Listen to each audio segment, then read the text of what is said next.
Thank you very much, Jane, for agreeing to come and speak to us. You're very welcome. Such an inspirational journey, and a lot of stuff that you do with the smart connector, and also the Facebook group and all sorts. So I thought it would be good to just get a bit of that insight for our listeners as well, as it helps them to sort of understand their journeys and the things that can actually help them to grow as well. Good for you to come on and then sort of speak to us. So it's part of our sort of building the network, and also sharing information from successful people and mentors like yourselves, so that some of our listeners can probably tap into your smart connector as well, and the Facebook group and the mentorship and everything that you do. So it's just part of the services in sharing information. So I thought initially it would be good if you can just take us through a bit of your journey as well to get to where you are, because you've got so much experience in business and everything else, and most of our listeners tend to sort of resonate well when they can get to hear about your journey from humble beginnings, or the successes, the failures, the lessons, and everything in between, to get to where you are today, so that it can give them some sort of inspiration to say, if people like Jane, they've been through certain things and they've made it, maybe there's hope for us as well. And within that, they can we get to talk about various things and your advice around that, and also what you offer at the end and how people can find you. So we kick it off that way, if that works. That's great. Yes. Well, first of all, thank you so much, Alex. It's just an honor and a pleasure to be here. And I am very, very happy to share some of my journey. It's been, like many entrepreneurs and like many people, really, it's been a journey of highs and lows. Yeah. I always like to be as open as I possibly can, and to, I don't really like to present just this the image of myself as just a complete success, as a lot of people do, that kind of shiny Instagrammable version of myself. I mean, yes, there've been some good times, there've definitely been some highs, but entrepreneurship is not a bed of roses. In fact, anything in business has challenges and difficulties, as well as obviously triumphs and successes. That's one of the reasons why we love it, really, because it is a journey, it is exciting. But I think it's very important to encourage and inspire others on the same journey. Yeah. And I'm very conscious of my responsibility to early stage business owners or just younger people, really, to hopefully let them understand that yes, there are many opportunities, more opportunities now than ever before for an entrepreneur to be successful, start with very little and actually grow a business, but that they will be encountering difficulties, setbacks and challenges along the way. And that is okay. That is the way it is. So if my story and my journey can be helpful in that respect, then I'm very happy to share. Absolutely. So yeah, if you can take us from the beginning, sort of a chronological order of your story, and how that took you to where you are today. Yeah. So I suppose if we start right back at the beginning, I had a pretty challenging childhood, and not everybody is fortunate enough to have a great start in life. So I would say, of course, my parents did love me, but they had a lot of struggles themselves, which meant that they weren't really able to be the best parents, or the parents that I think they would ideally have liked to have been. So, yeah. So I was fortunate enough I got into some trouble when I was a young person, and I was fortunate enough at that time that the local authority here in the UK had a program to send a vulnerable but bright, gifted children to boarding school. So I was taken out of this environment that was a difficult environment for me, and I was actually sent to boarding school when I was 13, and I stayed there for I suppose about five years until I was 17. And this was a real game changer for me. It really, really turned around my life, I'd say. Obviously, I still had to go home at the weekends and in holidays, but it was an opportunity that I'm still today very grateful for, because I met some people when I was in that environment who were very encouraging, and I did very well academically. That enabled me to go on and go to university and get some qualifications, get started in my chosen career, which was creative arts, media, and entertainment. So that was really where it all began. And I studied drama and English, and then I also did a postgraduate in design. So I started off working in design as a assistant art director and a assistant designer, and I worked across a range of sectors and projects, from commercials to feature films, corporate videos, and also some theatre stuff. So I did a mixture in the beginning, and we were all floating around in that same kind of environment. So it was, let's just say, it was a lot of fun. It was a lot of fun, for a sort of young person in their early 20s. And yeah, I had a good time. There came a point where I wanted a little bit more structure and stability in my life. And at that point, I thought, right, okay, I thought, I'm interested in this marketing thing. And people would always say, Jane, you'd be good at marketing. You're really good at finding these opportunities for yourself. And I don't really know how you do it, but you're always busy. You're always, you've always got these really great opportunities coming to you. And how do you do it? And I thought, well, I'm just a people person. I'm just a kind of networker, natural networker. So I thought, well, maybe I should try like sales or marketing or whatever. So I ended up joining a big publishing company. It's really starting at a very low level, doing some sales stuff. Then I kind of fairly quickly moved into marketing, and then I moved to a television company, and I did marketing for the television company and business development. And then that kind of started a process, shall we say, of just getting bigger and better opportunities of business development in media businesses, really. So I worked for a global advertising agency. As I said, a television company. I worked for an events company, and I ended up running a brand identity agency. And I've been telling the story the last couple of weeks on LinkedIn about how when I joined that business, it was technically insolvent, and we grew it in a very, very short space of time to a £6 million turnover and a sale to a US communications group. So that was really my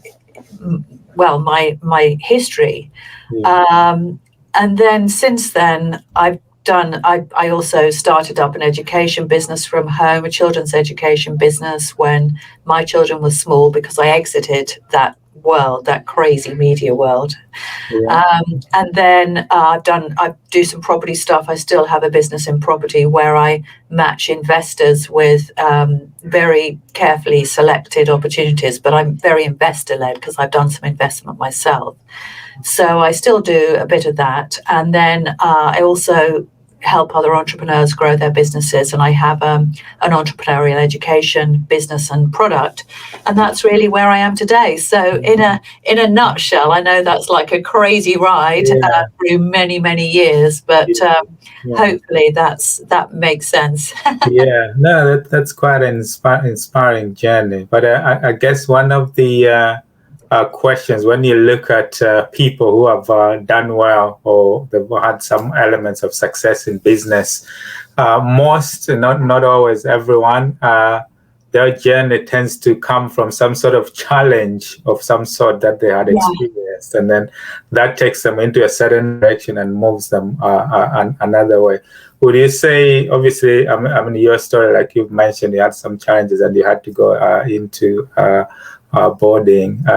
Would you say that was a part of a key driver that drove you to achieve as well and get to uni and do the stuff that you do? Or was that just in you as a character, whether that happened or not? What would be your take on that? Yeah, well, I would definitely agree with you. And obviously, I can't speak for everyone, but I know that for me, I felt pretty alone from an early age, and I never really felt that anybody else would come along and take care of me. Yeah. So I think armed with that kind of mindset, which perhaps has its downside as well, but that kind of mindset is very conducive to high achieving, shall we say, because if you think that, well, I have to do it all for myself and nobody else is going to do it for me, then what's the alternative? You're either going to have a bad life or a good life. Yeah. So I think at that point, I just decided that, okay, so I don't want to have a bad life. I don't want to struggle for money. I want to have a good life. And I want to do all the things that money can buy. I want to live in a nice place, have nice clothes at that particular time. That was what I cared about. I want to go and have fun. Well, having fun costs money, doesn't it? Yeah, absolutely. So like many people, young people, I was just driven. I just want to go out. I want to have a good time. I want to make the most of my life and have fun. And in the beginning, it didn't really go a lot further than that. Yeah. But of course, as life goes on and as life evolves, and particularly when I had children, I was, I really wanted to have the time to spend with them. And that was certainly a key driver in terms of me growing this business, because I was working too hard. I mean, I wasn't spending time with them and somebody else was bringing them up. And I was a single parent, and most of their care was being entrusted to somebody who I was paying. Yeah. And that didn't really sit comfortably with me, because when you have children, one of the greatest gifts that you can give your children is to give them the gift of your culture, your mindset, your values, all of those things that you want to pass on to them. Yeah. And it was particularly important for me because, as I said, I'd had quite a fractured childhood, and I really wanted to do it differently for my children. So when I found myself as a single parent, working incredibly hard, flying across the world, looking to all intents and purposes as though I had this incredibly glamorous life, staying in amazing hotels, flying business class, all the designer clothes and everything that hanging out in these amazing places that, very Instagrammable, shall we say, beautiful hotel lobbies and so on.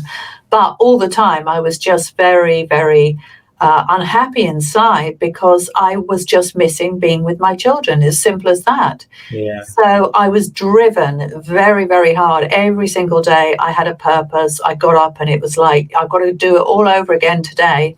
I've got to go out. I've got to get those big contracts. I've got to chase those big contracts, because at the end of it, there is a prize, which might seem a very simple prize to some people who already have that and they've taken it for granted.